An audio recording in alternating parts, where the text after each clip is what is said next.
All right. Hello, this is Honest to Cloud. I'm Erik Elliott. And if you don't know who this man is, shame on you, okay? Freelance writer for the Star Wars Galaxy magazine, Into the Vortex, First Light, in the fanzine Echo Base. All these are primarily from the 90s. And eventually, he would go on to do a little bit of writing for Insider and questions for the Amazing Science and Fiction horror trivia game. Almost 200 questions. A lot of questions. Yeah. But since then, you've fathered uh, Lost in the Galaxy podcast in 2019. You have interviewed Jason Fry, Adam Christopher, Michael Stagpole, Greg Grunberg, Deborah Wilson, and Paul Sung Hung Lin Lee. You are the king of shill, a nerd legend, Pete Fletzer. A nerd legend. Thank you. I'm proud to be one. How's it going? Thanks for having me, man. Good to see you. Maybe your show this time instead of you calling into ours, which I love anyway, but it's cool to be here. Yeah, I'm going to guess that's the longest intro you've had. It is. It definitely is, but it's good. Maybe it made me feel good about myself, Erik. That's I mean, every once in a while, you just need to be like, you know what? I did do that. I did some stuff. That's cool. Yeah, that's right. Don't forget this stuff. You did that stuff. Now, as part of Around the Galaxy, it's very clearly like siblings with Podcast of the Wills, Yep. and formerly named Star Wars Network, now SSW, Streaming Star Wars Network. Yeah. Yep. Matter of fact, I watched Nick Ravens and I can't remember the other two. They were talking about Indiana Jones. Yeah, the indie show last night. Yep. Yeah. Were you the one doing moderating? I was. While you're chilling on the beach. Yeah, I wasn't sure if I was going to actually be if I was going to be able to make it or not. So I said, if I'm home, I'll run your show from the back, and so I did, which is good because Nick's done that a couple times too. So, yeah. Now, if you don't know, and if for some reason I give you entire playlist of all my appearances, when I show up on Friday, or in the case of Star Wars Celebration, on Saturdays and Sunday. Yep. Every time I would make an appearance, I make a list of every appearance as possible, except for one time I was on Boraxium. I was the only one leaving comments, and there was like the two like guys that like they didn't acknowledge me, they didn't say hi. They weren't Chris or Dan. They were the. I know this sounds rude, but B team. Oh no! Oh no! No, that's what's kind of cool about Broaxium is they do kind of rotate around and through different people. And what I like about them too is they don't just talk about Star Wars stuff. They talk about all the other cool things that we as nerds tend to be big fans of. Yeah, they talk about Marvel a lot. They talk Marvel TV shows, especially Marvel movies. Talk about a lot of video games. Like they love talking about God of War. Yeah, and I'm here for it, even though I haven't played God of War video game since the third one. Oh, I know those are good games. I haven't played since like the second one, to be honest with you. Mm-hmm. But yeah, they're fun games though. But yeah, like it's a common thing for almost every Friday since January that you do a live show where you bring on guests where they're allowed to speak and share their opinion, whether it's for good or for bad. Well, it's interesting because there are a ton of podcasts and a ton of shows, and we do the live show. We kind of call it sports radio for Star Wars nerds. So we want to kind of have that sort of free form opportunity. And like we said, we don't mind opinions. We love opinions. We want everybody's opinion. It's just as long as you're not, a jerk about it. We were at least cordial. It's right. And honestly, like as people know, like I don't love The Rise of Skywalker. If somebody wants to talk about it, I will, but I'm not gonna like that's the whole thing too, is like there's no sense in being a troll that just goes out and tells people they're wrong or fights for the just simply the fact of fighting. But if you got a good reason, let's talk about it. I love that. So yeah, like I could talk a lot about Rise Skywalker. I have conflicted feelings about it, but like that's not the focus of today. But the focus is primarily on the SSW network, Awesome. and of course, I gotta speak through my involvement, because me and Angry Tasty Cakes are neck and neck of how many appearances we have. It's so fun. I love that you guys like call in every single week, and it's you've started to become kind of known for your crazy theories, and I'm guessing they're partially tongue in cheek and partially based in some sort of reality, which is great. I love it. And it's cool. Again, it's like having, I don't know, it's like a family of people that we talk to on a regular basis, and Mm-hmm. start to get that. But I love that you call in every week. I love that Angry Tasty Cakes calls in every week, and we do have our group of regulars. We're trying to expand out to get more and more people involved, but love our regulars for sure.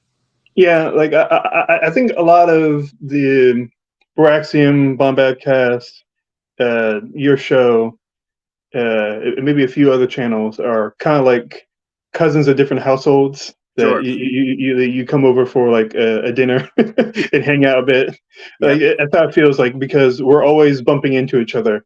Yeah, well, it's We're not funny. even trying. I don't know if you know, but about a year, I don't even know how long ago it was, maybe a couple of years ago, there was a Star Wars podcast network that I had developed with a couple of the other guys, and Bombadcast was one of those shows. And so that's where me and Scotty became really good friends. And Scotty and I, of course, along with Nick and Becca Benjamin, we're working on the Podathon for the Make-A-Wish charity. So just all these, there's a lot of interconnectivity. Of course, Proaxium, you got Chris, who's with us on the Friday night show, and it's interesting. There really is a very sort of close knit circle, and I'm sure there's many more of them out there, but we just don't know them. We know our circle, right? And it's good. Yeah.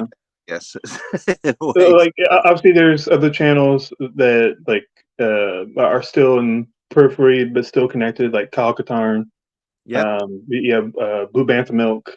Yep. Like it's still. I would even argue like someone like Scotty Holiday is like tangentially connected. Yeah. In their own way. Yep, I would agree.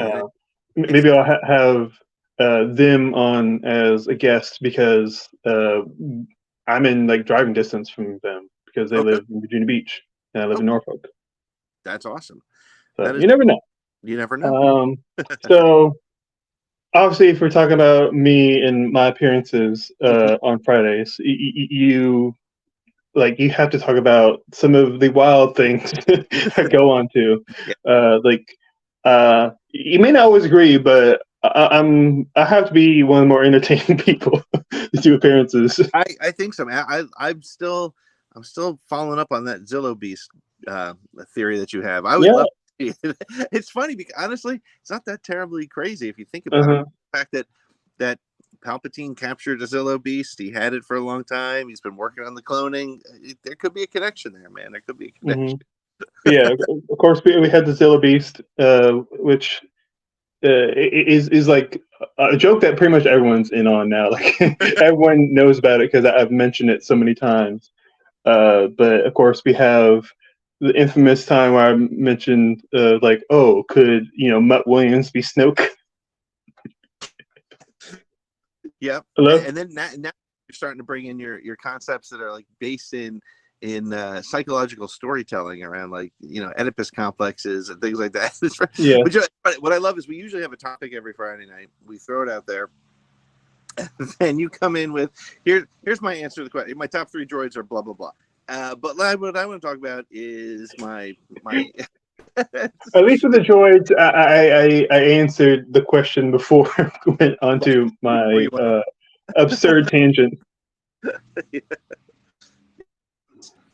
But yeah, out of the ones that I've mentioned, like the ones that I don't put like stake into are the geode moon crushing Chewbacca and the Mutt and Snoke.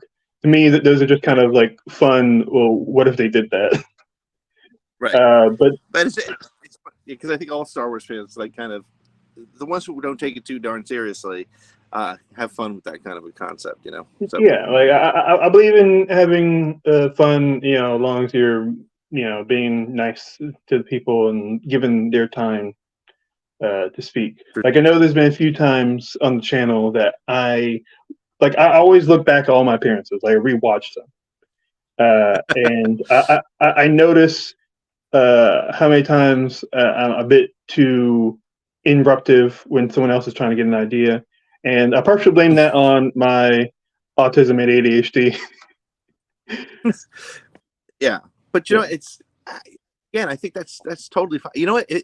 What I love about it, and even honestly, some of the people have the really bad takes on the internet. Not that what you're doing is a bad take at all. It comes from, I hope, the same spot. I know it comes there from you. I think it comes from like this passion, right? And that's why like, my sense from you is you're such a passionate fan that if somebody opens the door to let you talk, you got to be ready because you got a lot to say, which is awesome. Which I'm so, when you told us you were starting this podcast, I was like, that's perfect because you got a lot that you want to say. And now, I mean, honestly, it's relatively simple enough to start a podcast. If you have something to say, go say it, man. I'm all for that. And I mean, we put in the 2-minute clock just for fun because we don't always, I don't think we've ever really hung up on somebody at 2 minutes, but we do have to be careful. Otherwise it becomes, Angry Tasty Cake show for an hour. And we don't want that necessarily. Although I love the guy.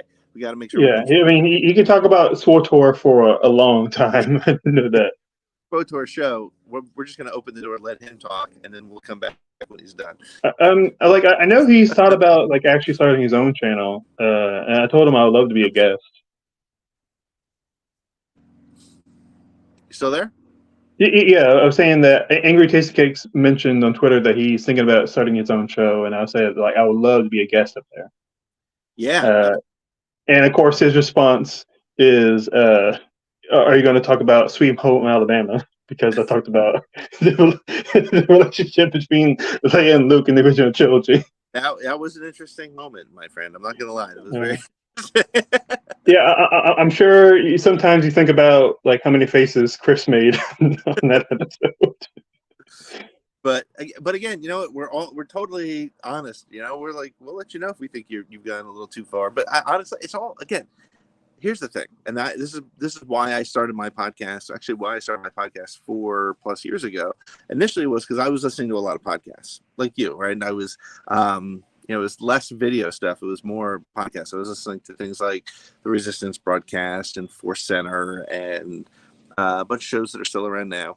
And I was like, first of all, I think I could do that. Second of all, I want to talk to these people. So I started it, and it started out really, my initial goal was to talk to other podcasters, and then it quickly expanded because I have a bunch of connections and people that I know through my years working through Star Wars Galaxy and things like that, and it ended up becoming an interview show. And that's why Nick and I decided to go with the network concept, because we like Around the Galaxy as an interview show. We like bringing on people like Greg Grunberg or W. Earl Brown or Deborah Wilson or whoever.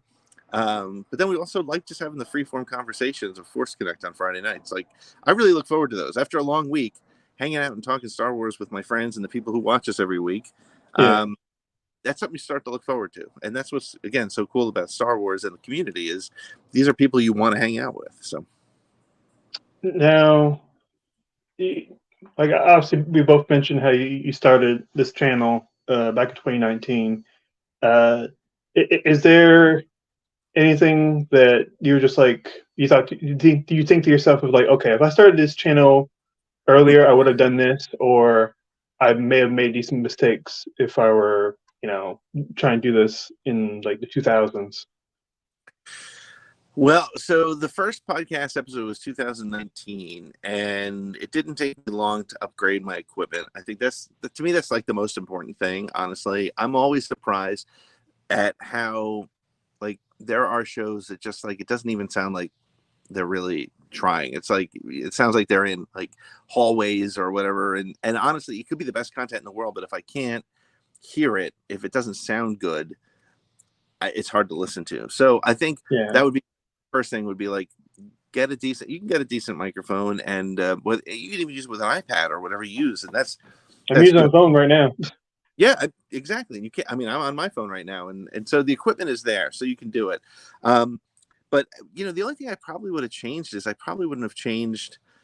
I don't know, like Nick and I, it took us a year plus to finally get comfortable with the SSW network concept and the shows and things. I mean, in hindsight, I might have called Force Connect like Around the Galaxy Live or something to keep one brand, but I mean, it's all there. And the reason we have the network thing is because one day, maybe we'll, work with, another big show and we want to bring them under the umbrella or something. So who knows? But I think the most important thing is I always tell people, like, very few of us, there's Star Wars Theory, there's Star Wars Explained, there's a handful of people who actually do this as their job. The rest of us, we're just playing around and having fun. So if you're not having fun with it, stop it. Stop now. Like, because and like for me, like it takes effort for us to edit the shows and put them out there and clean up the audio and things like that. That takes a little bit of work, but I do it because I love it. But like, I'll never forget, my dad used to play bass guitar in a band. That's why I ended up playing bass guitar. And he said, like, one night he was out playing and he was like, this isn't fun anymore. And he literally, that was the day he stopped. And if the podcast ever becomes not fun for me, then I'm going to stop. But I think one of the most important things was hooking up with Nick, because it takes pressure off of both of us. Like, he did the Force Connect this past week. I couldn't be there, which was great. We had that ability. It takes the pressure off of having to do something all the time and having a schedule. If you have people that you can work with and that you trust, who can pick it up when you can't do it, that takes a lot of the pressure off. Because the key, I think, for anything social media or podcast wise, or even videos on YouTube, is consistency. So if I was going to do it once every 6 weeks, probably wouldn't get anywhere. But if we can do it on the regular and switch people off and things like that, it works out. And so I guess to answer your question, the long and the short of it is, I would be a little more consistent at the get-go, and I would have I just want to always make sure that it's fun. That's the key. I'm kind of glad I'm starting now than earlier. Like, I know some people, they're just like, what do you mean? Like, you can have such a bigger following. I'm just like, bigger following doesn't necessarily mean better content inherently. And the big part of that is, like, yeah, you can have the, cleaner audio, cleaner video, all those things, maybe, better graphics. But if your mind is not in the right place, Yep. That's where ultimately the people stay for. They come for, the professional aesthetic, or, the nice flashy things, but your content is what you're saying. Like, Correct. if you're doing a video essay, what you're trying to deconstruct is why they're there. If you are doing comedy, the way you tell your jokes is why they're there. Yep. And I'm glad I'm doing it now, because I'm more mature than I was when like, the oldest YouTube video you can find of me, if you can, like, hunt it down, is from, I think, 2007. Okay. But I was like a kid. Yeah. Yeah. I was doing a video with my dad back then. Hello? Okay. Oops. Your video went out. I can still hear you. Okay, that's weird. Oh, am I here? Oh, there we go. But really sorry about that. But yeah, so I mean, how old were you in 2007? let's see. I would have been 9 going 10. Oh my gosh. Okay. Because I was born in 97. Okay. Yep. Wow. So you're just as old as the Star Wars re-releases then. Yeah, like when we were talking about the specialized editions coming out in theaters, my mother was pregnant during that time period. Okay. Because I was born in September. So old. like I was just missed it by birth. Wow. Well, that's cool. Yeah. Awesome. So for a long time, all I had known really was the specialized editions, and I hear,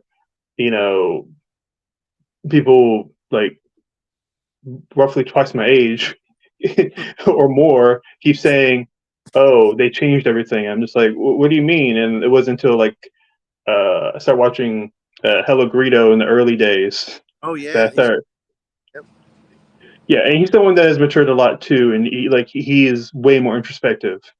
Yep. Um, and like he was talking about all the things they changed, and I didn't like know everything they did. Like obviously, some of the CGI was very obvious. Some of it wasn't. Like the rocks in front of R2 was not obvious to me. Right. Yep. It just felt like it was supposed to be there. Um, like in the best effects are ones that you truly are not having your brain go on fire trying to understand of like, oh, this is a thing. Right. Yep. See, that's the problem. Like I watch Avatar, and I spend my entire 3 hours per movie going, how is this CGI? Like, how are they doing this? What are they doing? And I know that that's weird because it's amazing looking CGI, but Yeah. then you watch something. But it's funny too because the prequels, the CGI in the prequels, some of it hasn't held up as well. But I don't care because the story is good enough. I'm looking past it because I'm looking at the story. You know what I mean? Hmm.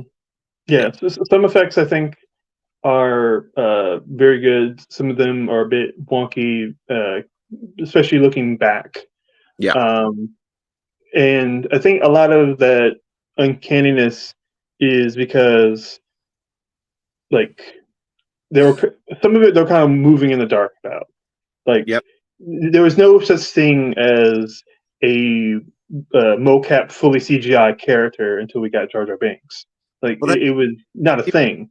people give Ahmed Best and Jar Jar Binks, or they did give him such a hard time. But without him, you don't get Harry Potter, you don't get Dobby, and then you don't get anything moving forward. Lord of And the now Rings.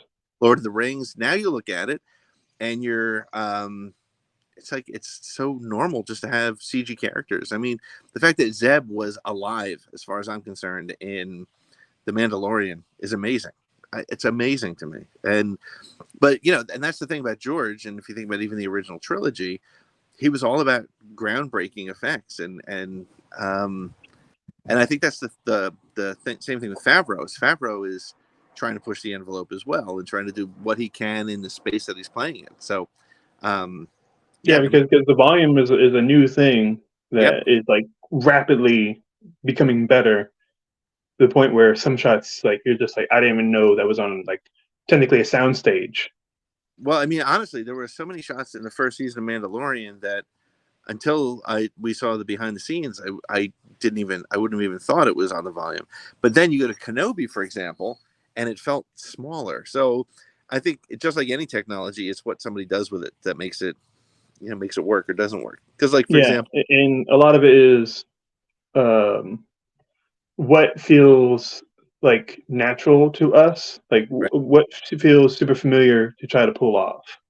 If you Yep, try to go more outlandish and you make it things that are not physically there, it's more noticeable. right, No matter how good the minutia of the graphics are, it's just something about we know that's not something that can exist in like a real form. right. And I think that's my problem with Avatar. As I look at it, and it just like that's cool, but I know it's CG, and then I start thinking about all the other CG going on. Oh, Hmm. still there? Okay, good, cool. Yeah, yeah. It was just a like mild interruption. It must be invasion.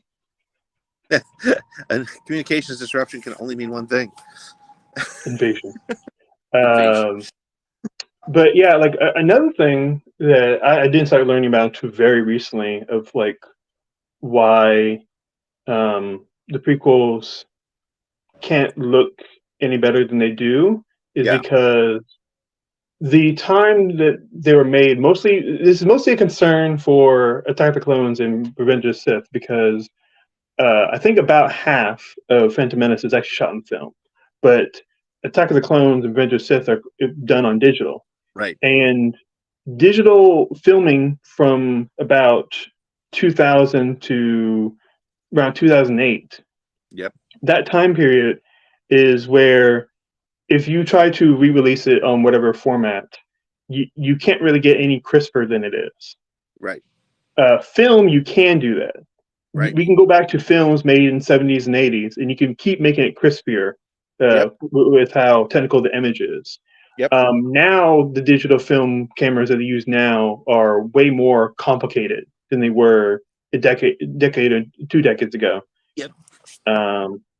So as a little actual digital film nerd explanation, in case of anyone that's watching wasn't aware.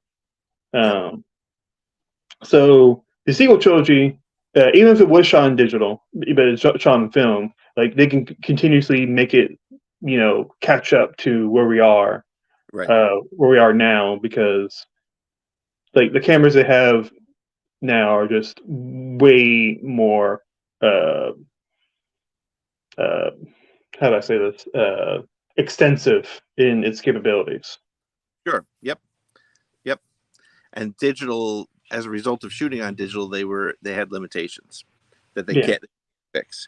You can clean it up, but you can't fix the limitations that digital. Yeah, it's way easier to, well, especially back in the prequel era, to just be like, we're just going to clean it up a bit, and then we have it, and we can edit it whatever way we want.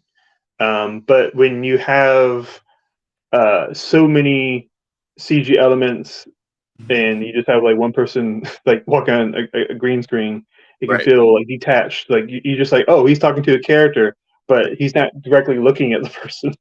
Right. Because it's supposed to be like a ball right there in physicality.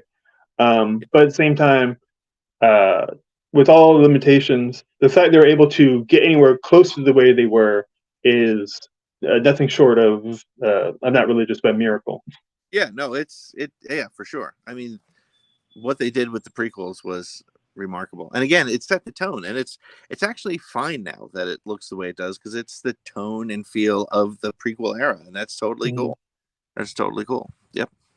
Yeah, I mean, they're getting so fast in age that it's going to be like, oh, it's like the fully CGI overload, like way they did those films, is going to be seen as like a retro thing. Oh yeah, right. We're probably just a couple years away from people going, I'm going to shoot this all digital just to go retro, which will freak me out, because that was, I was not just born like you when those came out. Yeah, I was. Let's see, I wasn't 2 yet when Phantom Menace came out. Right. But the first one I saw in theaters was Attack of the Clones. I remember some parts of it when I was 4, and I remember how obsessed I was with that movie. Like I even got a fake Padawan braid. Oh, nice. Like, I was always swinging around the lightsaber like Anakin. I wanted to be Anakin, and when I was 4, I did not want to believe my dad that was Darth Vader. Oh, I know. Yeah, I talk about it a lot on my show. Like,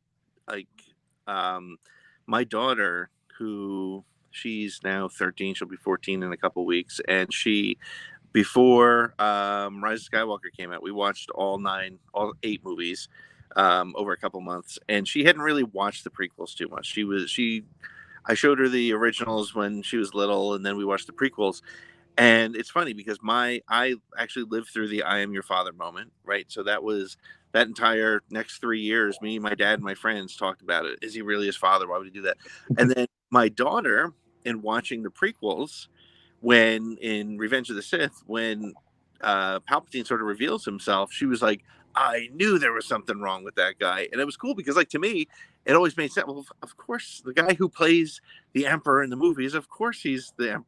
But she didn't make that connection, of course. And that was her great surprise, which is so cool. So I don't know if that has to do with anything, but I just thought that was a cool thing. Okay. I have a similar story. Like, even though I'm not a parent, I have very small siblings. One of my siblings right now just turned 12. Okay. So I remember I showed them the previously 6 movies leading up to Force Awakens, because he was very curious about it, because he kept seeing trailers. Right. All he had seen was like meme images online and like toys. He had no idea what the actual story was. Okay. So I showed him the original trilogy when he was 4. I showed him the prequels. And while we're watching Revenge of the Sith, he turns to me. He's like, Eric, and I'm like, yeah. He's like, I think that guy's the Emperor. And he was able to realize that before Anakin did. A 4-year-old was able to put two Well, to two together. not be the brightest bulb on the tree. Now, what order did you show him in? I showed him the original trilogy, and I showed Okay. him prequels. Yep. Yeah, That's the way I to do mean, it. like that's how he's able to at least know like how the Emperor actually looks. Yep. Then shooting lightning and all that. Yep. That would have been fresh in his mind because I think we watched all those movies within a month. Okay. Yep. So, yeah, we were watching through December, and then when I took him to the theater, I did like walk him to the bathroom like 5 times. Thank God I actually watched Force Awakens at least 3 times before I took him. I Yeah. would have missed My, so my, much. my neighbor across the street here, when the big tentpole movies come out, whether it's Star Wars or Marvel or whatever the big movie is, we usually go on the Thursday night when it drops because we leave our kids home. Because Jack, my son, he's 10. He's usually actually pretty good about sitting through movies now, but I don't want to take that risk. So we go on the Thursday night, we watch it, and then if Jack wants to see it or my daughter wants to see it, we go over that weekend. But yeah, because you're right. Like you have to see it. There's nothing. Honestly, to me, there's nothing worse than like having to get up and leave a movie that you've never seen before. You're like, I hate that. Yeah, like I know the struggle for a lot of people is like just I don't want to sound crass, but holding in urine for like 2 hours and 30 minutes. And plus, Yeah, right. if you're saying if you like also watch the beginning ads, is like Oh yeah, even worse yeah. because you don't know when that exact moment is Well, because the time they give you on the ticket is not the time that the movie actually starts. right. Usually, it's like Well, 15 minutes later. we went to go see Indy, and I was like, okay, kids, make sure you've gone to the bathroom because it's a long movie. So Yeah. Um, so, as running this channel, is there anybody you're just like, wow, like I really want to do an interview with them or just have a sit down chat video? I would love to talk to um, um, Ashley Eckstein, or Okay. Eckstein, I always say it wrong. Just because I think she's an amazing person, and so what I always think about with Ashley, you got to think back to 2008 and people who were my age, not your age, but my age, when the first Clone Wars movie, I didn't go see the Clone Wars movie in the theaters because I was like, first of all, this animation looks really strange. Second of all, I've seen clips of that little girl Padawan, Ahsoka, and I was like, this is not for me. That's great. I'll wait. Count Dooku is very pointy. Correct. Correct.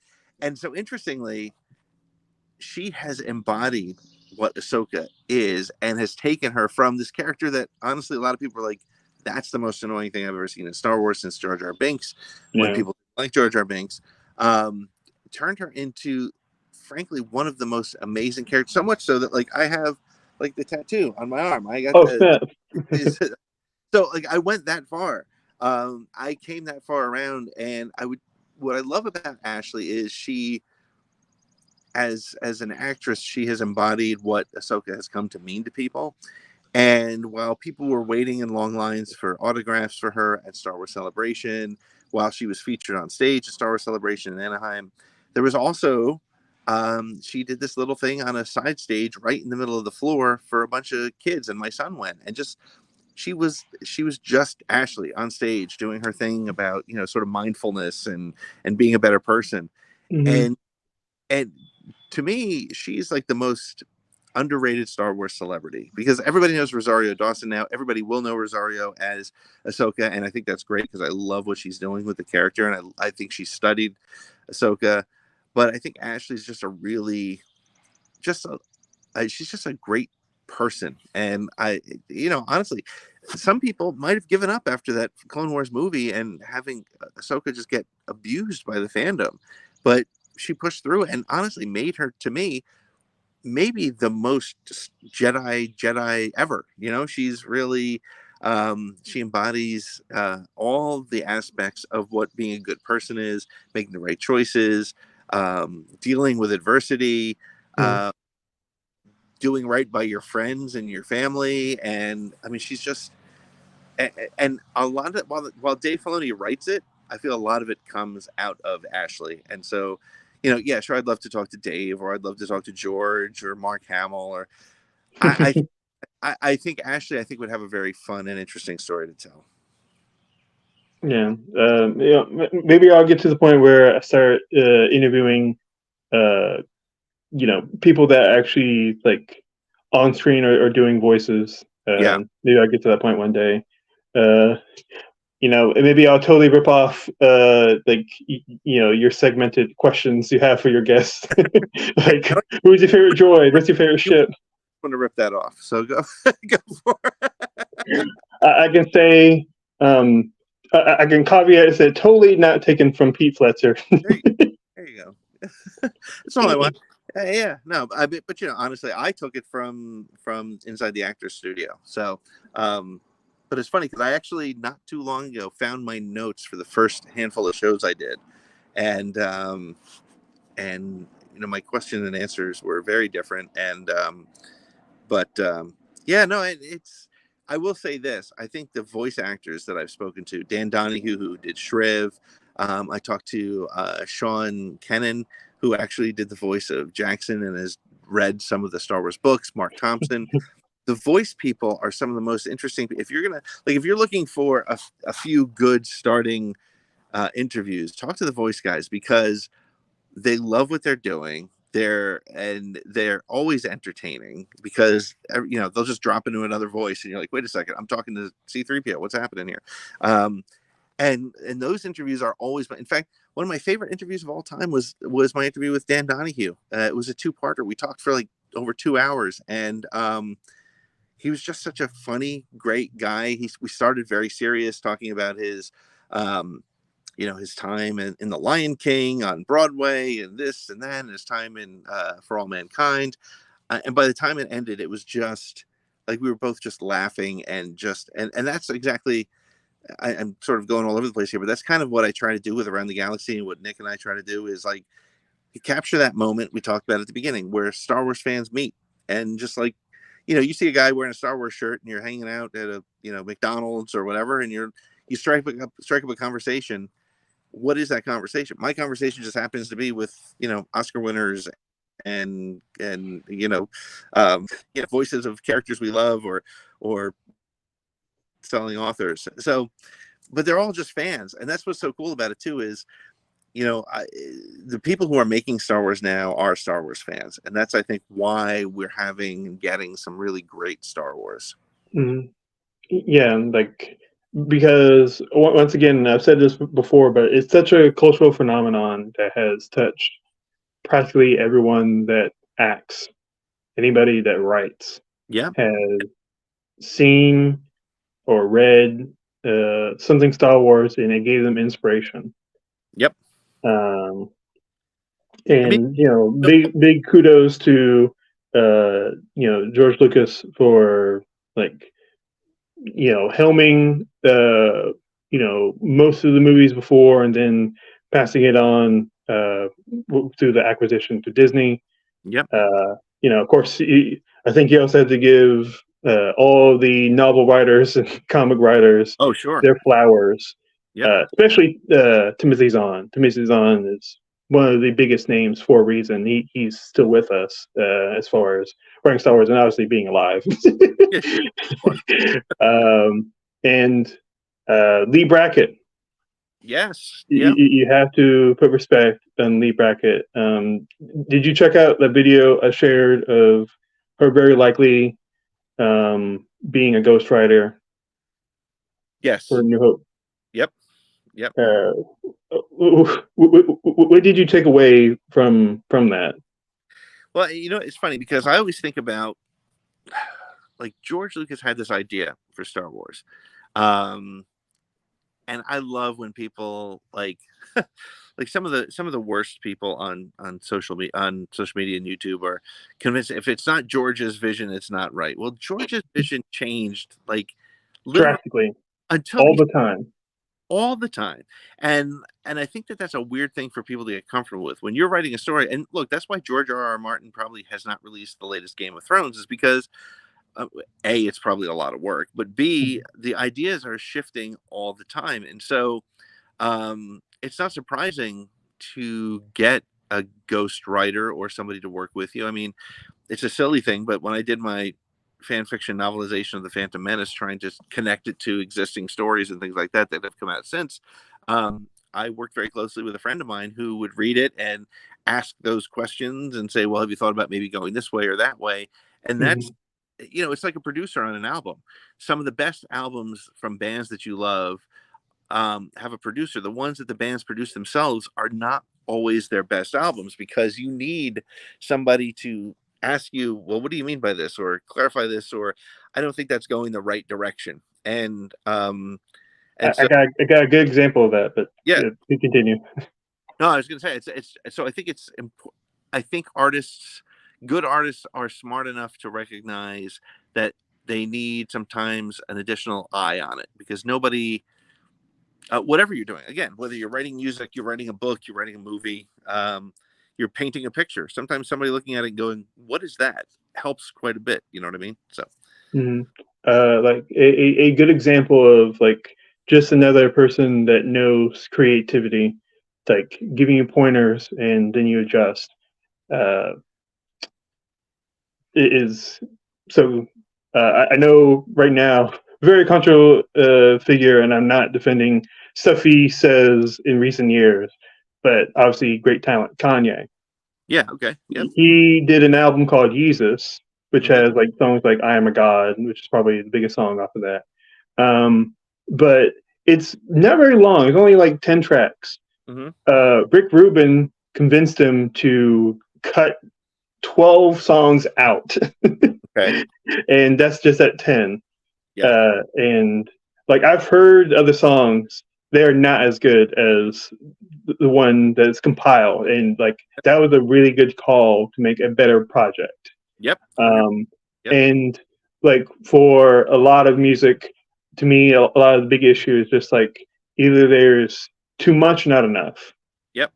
Like, I would love to be such a big name to these people that I could like recommend some trimming they could do. Like it ultimately, like once you start being more creative in those different fields, you know what starts working better.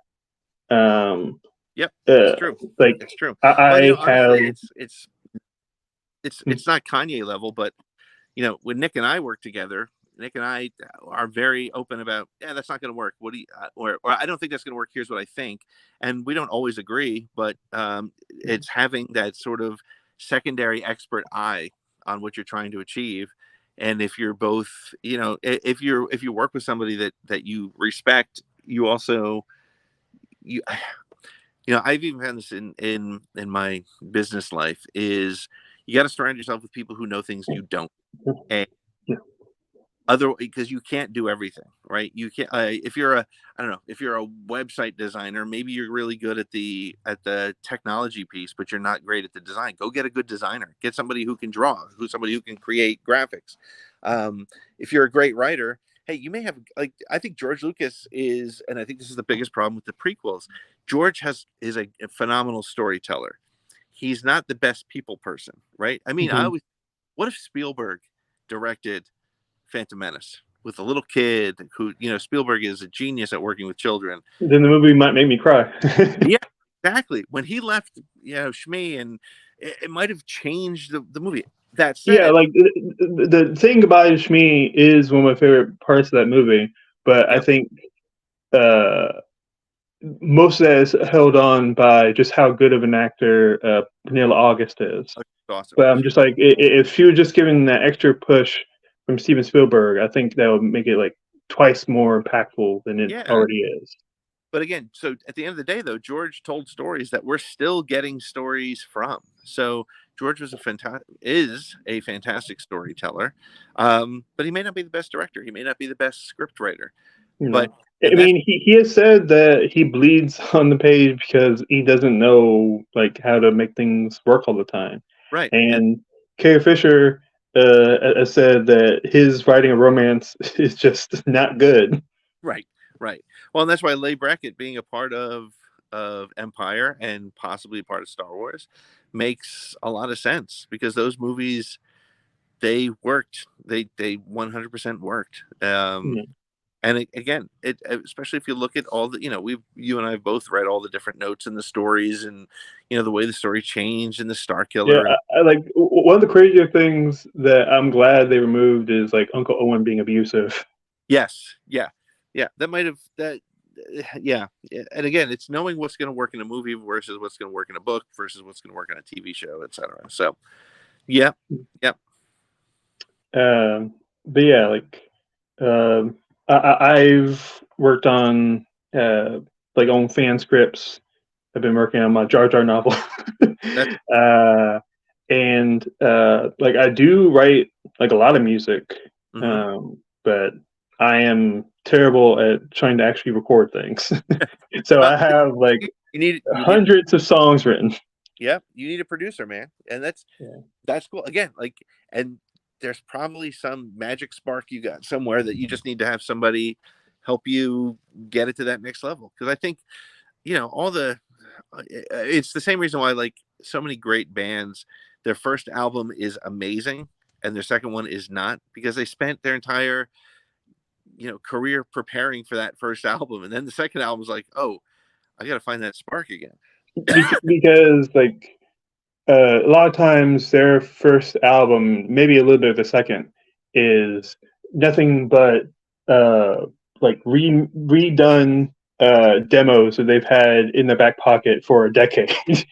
Like they've been just working on, and like they put so much passion into. They're just like, oh, finally we got someone to sign us, Yep, and then we get a recording studio. We can finally do it, and yep, you're just like, oh snap, we only had like 16 demos. right. And then suddenly there's a record company like, hey, we need that second album. And you're like, oh man, we haven't written a song in 5 years because we've been playing these And same it's ones. like, excuse me, contract says in this 10 years we need 8 albums. But give us some time, man. Give us some time. That's Yeah, funny. yeah. Well, I have no caveats in saying a lot of record labels are incredibly predatory. yes. Oh, the stories are horrible. There's never a good story. You never hear a story about, and then the record company made their life better. That's never the way the story goes. Yeah, well, it's always like a caveat. It's like, well, yes, I'm no longer living in the hood, but Right. I am in debt. Right. But with a Yeah. mansion, I'm in debt with a mansion. Well, Isn't that the American dream? have have you ever seen? There's a skit by Dave Chappelle, not a skit, but a stand-up piece where he talks about being famous but not rich. Look, Mm. talks about how Netflix screwed him over, and it's really interesting because you'd look at a Dave Chappelle and you'd be like, that guy must have millions of dollars and he's living the dream. Everybody knows him, but no, he hasn't been paid. So it's interesting, and so that's the thing. That and it all as far as podcasts go, I would love it for somebody to be a part of it, but somebody to make it a big our podcast a big podcast. But again, I'm doing it for fun, and Yeah. it needs to sort of start and stay sometimes. And something that you would lose by going too big is that the interconnectivity with your audience like becomes more distant. Yeah, yeah. Well, and I will say it here, and I don't really talk about it too often, but there are so I don't have a ton of followers, and it's not like we have millions and millions of downloads and things like that. Yeah. But enough people out there that when you get to this spot that are really happy to look for that time where you say something stupid on social media that they can take you down for.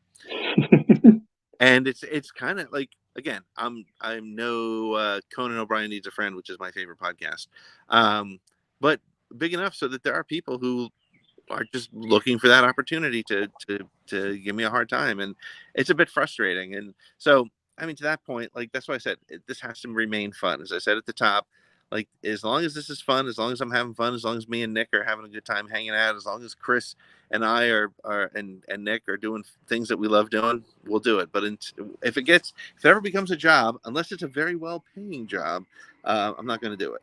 So Yeah, I mean, like you are to the size where it's maybe a few people that were not sure. They just kind of bumped into your channel. They're like, oh, they really like this actor and they saw this interview and they yep, kind of jumped ship. But yep, you're not to the point where like you something you said is like trending on Twitter saying we need to get rid of Pete Fletzer. Like I can only imagine like having that much ire around you. Yeah, well, give it time. Give it. Um, Oh man. but yeah, it's very interesting thing. Now, has there been any questions that you've wanted to ask me as far as me doing this channel or me as a fan or Yeah, I don't I, know I the shirt I'm wearing. no, I'd ask you just sort of one question. It's sort of kind of it's a running theme of this conversation. What do you want to get out of Honest to Claude? What's your sort of goal for it as a show? um, I like having the discussions, having my laughs. Like, you know, uh, a lot of crazy things are said between me and my dad that we laugh at. Yep. Like, what was it last time? Uh, Forrest Gump being Thanos. Right. Like I do it for the fun because, like, I'm once again, I'm not here for the money. Right. Like if I want to do things that are like completely detached from Star Wars, I would just make another channel. Like I'm thinking about doing breakdowns of hip hop albums. That's cool. But that's not really a Star Wars thing. Like that'll be a different channel. But like I'll mention that I'll have this channel too, so you can check it out. Yeah. Like I used to do reviews sometimes with my dad, sometimes with myself on a channel called Krypton Critics that started I think back in like 2017, and it's mostly just little reviews here and there. But I like to think that uh, the way I talk now is more constructive. Yeah. I'm not, and there's sometimes some jokes I made before that I'm just like, that was kind of cringe, or or maybe I'm glad I stopped saying the R word. Yeah, we were talking last night about how we never love our own shows. We're never satisfied, and that's. I mean, so some of them I think are still so funny, but the other ones I'm just like, I was in a weird place in my life at that one moment. It's like catching a picture of yourself from the 2000s. You got a choker on. Right. It's like, why do I have a Beat It choker on? What was I thinking? Yep. Cool. But yeah, like I think to finish this out, we had to talk about the glut shitter of the day. Yeah. Gosh, who's my favorite one? I mean, of course you can mention your favorite one, but the one of the day is probably not the one you're thinking of. Oh, which is the one you're thinking of? Okay, are you familiar with a character named EBE Endicott Esquire? No, I'm not. I'm not. Okay, does this character look familiar to you? Oh yes, yep. And what is that from? Okay. EBS EBE. We don't know what the middle E stands for. Okay. Endicott Esquire. Apparently, this is honorific. Yeah. Sure. He is a Triffian. Okay. He is a pod racer. Who comes in fourth place in Phantom Menace. Nice. He's always wanted to beat Sebulba. He finally does because Sebulba gets stuck in the desert. Yep. In that movie. Yep. And apparently he owns a purchased Corellian freighter that he uses to bring his pod racer to race the race. Awesome. That's all we know. That's all we need to know. I think that's a good story. Let's get. Yeah, he does show up, and thankfully for you, I came prepared with this book. Yeah, I have that as well. Yep. What is it? What do you got in there? His ship appears up there, right next to Mahonic and Elon Mack, and thankfully we have a up close shot down here. That's so cool. Yeah, I'm just like, oh, isn't that convenient that I get two pictures of the ship? Right. That's awesome. That's cool. Because it could have just been one. And that's what makes Star Wars, man, is these side characters, these little characters, and just enough story to be interesting, right? Yeah, like I'm obsessed by the way he looks because he looks like some kind of exotic owl. Um, like he just has these weird tufts and whisks Yeah. on the end of his feather beard. Right. I'm working here. He's kind of just like a weird portly man. Like he's kind of built like Danny DeVito. And he has like flippers on his feet. He has a little tail. He only has 3 fingers that have claws in them, and he has like a operation scar on his stomach. Hmm. Maybe some shrapnel got lodged into him in one of these races. He Right. had to be removed. This species, the males have the children, and it was a cesarean section. Who knows? Could be. I mean, it's a very awkward scar because it goes like this. But you know, But we know nothing about maybe I'm too ignorant to know how philology of Triffians work. we don't Maybe I know. need to read myself up. I need a medical textbook for just Triffians. Let's get Pablo on that. Let's talk to Pablo Hidalgo. We need more information on the biology of Triffians. Yeah, like another reason I feel pulled to his character is because obviously his name has alliteration with the letter E. Yes. And my name has alliteration with the letter E. I feel like superhero waiting to happen. I feel like if anyone is supposed to write about this character, it should be me because we have the E's in common. Absolutely. For sure. But yeah, just weird blue bird face man. We love you. We don't know anything about you really. We don't know what your personal interests are other than defeating Sobova. We know enough to know that he finally got his wish in beating Sebulba. So, I mean, we are helping him not get lost to the sands of the internet by mentioning him on this episode. We are doing our part. Yeah, have you done your part? Have you done your part for the Triffians? Do your part. Uh-huh. I mean, what are you doing? Just watching the movies? Oh, look at you. But are you really doing what you can to help them? Well, see, now I'm going to take that as a personal crusade. I got to work through that. Hopefully, I'll consume more of your Phantom Menace fan novel. Yeah. I'll let you know when I finish my episode 9 personal rewrite. Perfect. We'll make them work together. And maybe next time we'll actually be able to talk about both after we read each other's. That's right. We have episode 1 and episode 9. We get the whole thing covered, and we'll go from there. That's awesome. Is there anything else you want to say to the people? I mean, I guess watch SSW Network. Go to the SSWnetwork.com and the SSWnetwork.com, and you can find all our stuff. You can find our socials and our shows and our t-shirts and our Patreons and all that stuff. Yeah. Have you read any Star Wars comics? Just thought about No, I have not.